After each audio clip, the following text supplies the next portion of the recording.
بله، سلام. نام من احمد است. من از کشور باشکوه عراق میآیم و من یک مسلمان زاده هستم. مشکل من این است که من اسلام را عملی می کردم وقتی که برادر، اول ما درخواست میکنیم سوالات رو از غیر مسلمانان بگیریم. وقتی تمام سوالات غیر مسلمانان تمام شد، انشاءالله به شما فرصت میدهیم. بله، اما من دارم فقط مشکلم را می گویم. اما شما گفتید احمد هستید و مسلمان زاده. من مسلمان زاده ام. اما الان آیا شما مسلمان هستید یا نه؟ من آگنوستیک هستم. پس شما اکنون دین اسلام را ترک کردید. بله، من سردرگمم. باشه، بسیار خوب. اگر شما دین اسلام را ترک کردید می توانید سوال بپرسید برادر. باشه، پس سوال من این است: چطور می شود که من آن ایمانی را ندارم که شما و دیگر مسلمانان دارید و برخی از دوستان من؟ با اینکه من اسلام را زیاد عملی می کردم و حتی عمره هم انجام دادم، اما هنوز اکثر گناهانی که در اسلام حرام است انجام می دهم. و من گاهی اوقات برای انجام نماز و دیگر تکالیفی که باید در اسلام انجام دهیم تنبل هستم. من کتاب‌های زیادی خواندم درباره ادیان دیگر، تئوری‌های توطئه و مستندات و غیره. من حتی ویدئوهای خود شما را در یوتیوب دیدم و سوالات زیادی هست که در سر من میچرخد درباره الله و پیامبر و مسلمانان به طور کل.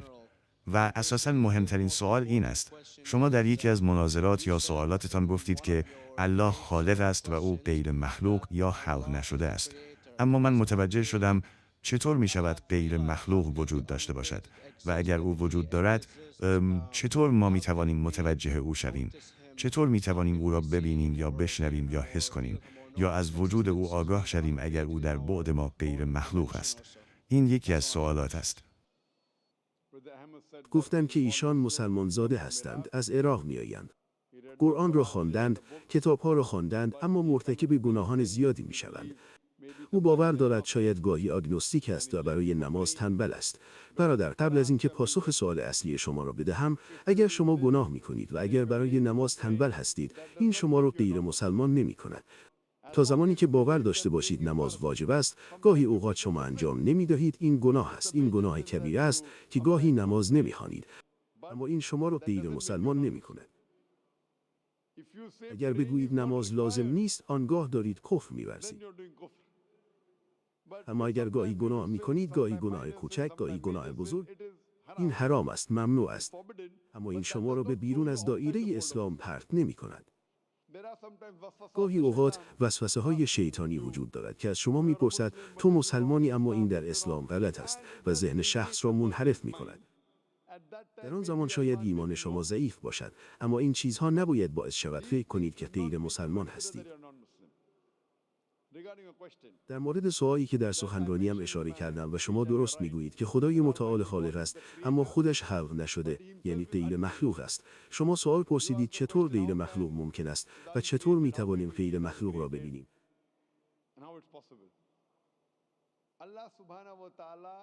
الله سبحانه و تعالی خالق است و طبق تعریف او خلق نشده است.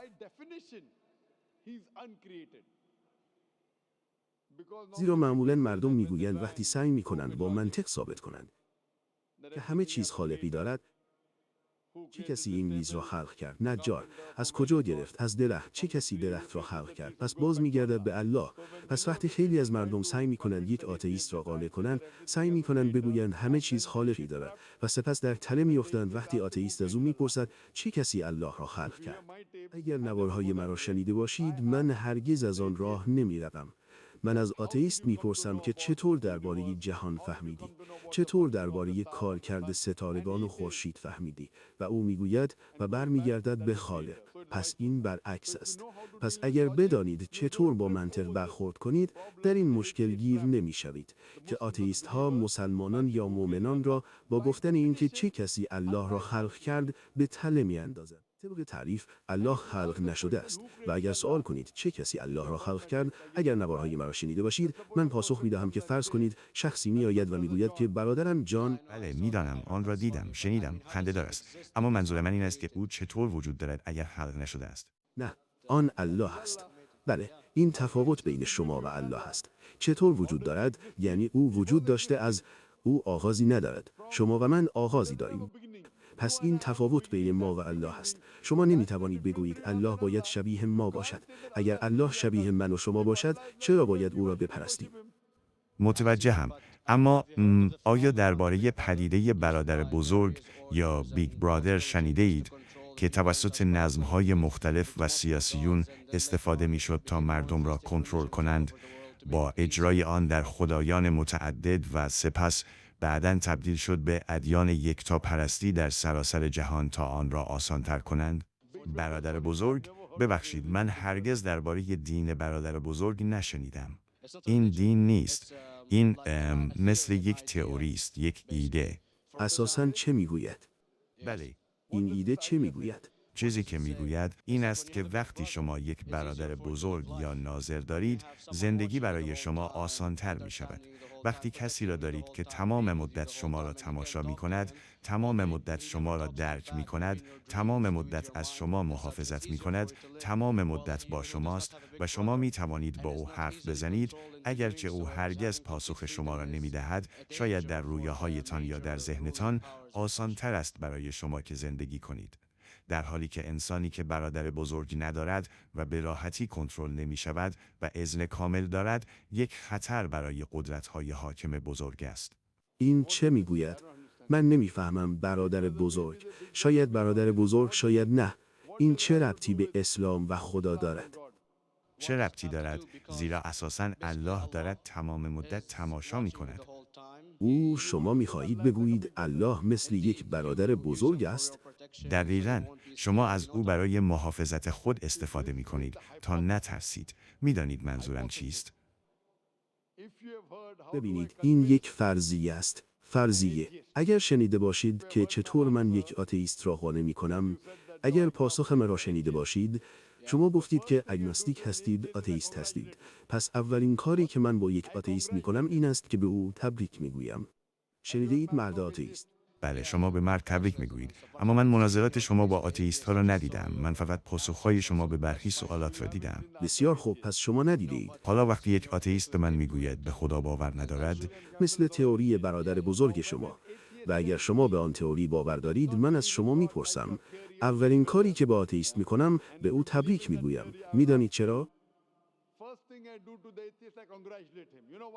بله، چون آنها فکر میکنند و کورکورانه دنبال والدینشان نمیروند و اینجور چیزها. نه، من تبریک میگویم چون او باور کورکورانه نمی کند. دیگران دارند باور کورکورانه می کنند. او مسیحی است چون پدرش مسیحی است. او هندوست چون پدرش هندوست. اکثر مسلمانان مسلمانند چون پدرشان مسلمان است.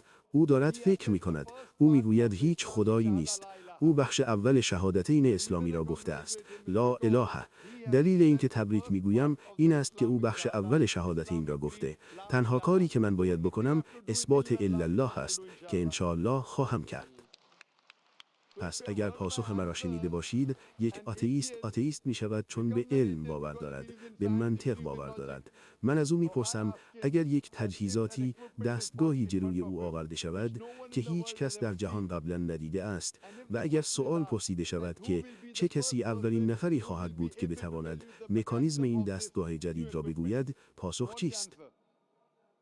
البته او به شما خواهد گفت تولید کننده یا سازنده این. خالق، تولید کننده، سازنده. پس وقتی ما از او سوالاتی میپرسیم که چطور این جهان به وجود آمد، او درباره بیگ بنگ، انفجار بزرگ صحبت خواهد کرد. این چیزی که قرار است بگوید قبلا در قرآن ذکر شده 1400 سال پیش در سوره انبیا فصل 21 آیه 30. آیا کافران نمی‌بینند که آسمان‌ها و زمین به هم پیوسته بودند و ما آنها را جدا کردیم؟ این چیزی که شما 50 سال پیش فهمیدید در قرآن 1400 سال پیش ذکر شده. چه کسی می‌توانست آن را ذکر کند؟ خب، در تمدن‌های مختلف در حدود 2000 یا 5000 سال قبل از میلاد، قبل از اینکه اسلام بیاید یا خود مسیحیت، تمدن‌های مختلفی بودند که در نجوم یا اخترشناسی خوب بودند و آنها بیشتر از ما درباره منظومه شمسی ما می‌دانستند. متاسفانه. برادر، دانش شما از علم کمی است، عمیق نیست. من قبول دارم چیزهای خاصی بودند که به عنوان فرضیه شناخته شدند. برای مثال ما فهمیدیم ثابت شد که زمین کروی است در سال 1577. من میدانم در قرن ششم قبل از میلاد فیثاغورس بود که باور داشت زمین کروی است، اما همان فیثاغورس که باور داشت زمین مرکز جهان است، همچنین باور داشت که زمین مرکز جهان است. که غلط است. شما به من یک تمدن نشان دهید که 100% آنچه که قرآن ذکر کرده است را باور داشته باشد. من شما را چالش می‌کنم. آنچه که شما میگویید یعنی می‌خواهید بگویید شخصی بوده که گفته باشه این تمدن از 100 تا چیز این دوتا درست است، از 100 تا چیز این 5 تا درست است، از این 100 تا و گلچین کرده است. چه کسی میتوانست این کار را کند؟ هیچ کس جز خالق. حتی اگر شما بدانید که 10 تمدن مختلف بوده، صدها تمدن، حتی یک تمدن واحد نیست که شما در گذشته بشناسید که 100% علمی را که امروز میدانیم میدانست. پس منطق شما کجاست؟ تئوری شما کجاست؟ من میدانم چیزهای خاصی فرضیه بودند که بعداً ثابت شدند، اما حتی یک تمدن نیست که همه چیزی را که در قرآن ذکر شده است بداند. پس پاسخ برمیگردد به سؤال اصلی: چه کسی میتوانست اینها را در قرآن جمع آوری کند؟ کسی در 1400 سال پیش آیا میتوانست انجام دهد و بگوید باشه از این 100 تا چیز این 3 تا درست است، از این 100 تا این 2 تا درست است؟ این غیر ممکن است. از نظر ریاضی غیر ممکن است. خب شما هرگز ایده موجودات فرازمینی یا فضایی ها را ندادید. منظورم این است دانش قدرت است و برادر، من دارم یک سوال ساده میپرسم. ما اینجا نیامدیم که مناظره کنیم. من دارم سوال میپرسم. یک تمدن واحد نام ببر که همه چیز را داشت که در قرآن ذکر شده. آیا هیچ کدام را میشناسید یا نه؟ بله یا نه؟ خب نه، همه چیز را البته نه. حتی 10% نه؟ چرا؟ بابل درباره برخی اکثر سیارات میدانست و سیاره تنها چیزی نیست که در قرآن ذکر شده. 1000 چیز در قرآن ذکر شده. این که بگوییم از 1000 چیزی که در قرآن ذکر شده 10% می شود 100 چیز. آیا تمدن بابل درباره 100 چیز که در قرآن ذکر شده میدانست؟ نه، زیرا آنها 5 یا 6 چیز میدانستند. در درصدگیری بسیار کم است. پس چه کسی میتواند نویسنده قرآن باشد بجز خالق تا بداند چه چیزی درست است چه چیز غلط؟ امروز علم ثابت کرده است فرضیاتی که توسط بابلی ها ذکر شده بود در قرنهای پیش امروزه اثبات شده. پس اینها فرضیه بودند در گذشته که از بین آنها خیلی ها رد شدند، برخی قبول شدند. پس برای جمع‌آوری همه آنها که 100% درست باشد باید از طرف خالق باشد و نه هیچ کس دیگر. امیدوارم پاسخ سوال را داده باشم.